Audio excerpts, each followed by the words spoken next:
আমরা আরজি করের পরের থেকেই বলছিলাম যে বাংলায় দুর্বৃত্ত দুষ্কৃতী চক্র যে অপরাধের পরিবেশ তৈরি করে, তারা প্রাতিষ্ঠানিক হত্যাকাণ্ড ঘটায়, মহিলাদের নির্যাতন করে। এটা শুধু আরজি করে না, আরজি করের পর 100-র বেশি বাংলার মেয়েদের উপরে এই নৃশংস অত্যাচার হয়েছে। সর্বশেষ দুটি ঘটনা, কালীগঞ্জের তামান্না, কসবার মেয়েটিকে। এরাও হচ্ছে রাজনৈতিক প্রশাসনিক মদতপুষ্ট দুষ্কৃতীরা এদের উপরে অত্যাচার করেছে, কালীগঞ্জের মেয়েটিকে খুন করেছে।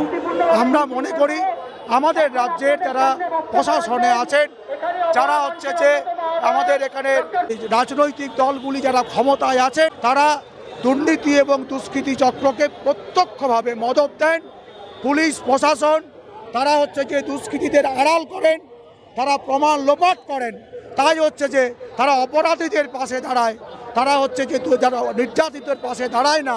এই রকম একটা পরিবেশ তৈরি হয়েছে, যার ফলে আজকে বাংলার কোনো মেয়ে, বাংলার কোনো মানুষ, তাদের জীবন, তাদের জীবিকা, আমাদের ভবিষ্যৎ প্রজন্ম, কোনোটারই নিরাপত্তা আজ সুনিশ্চিত নয়।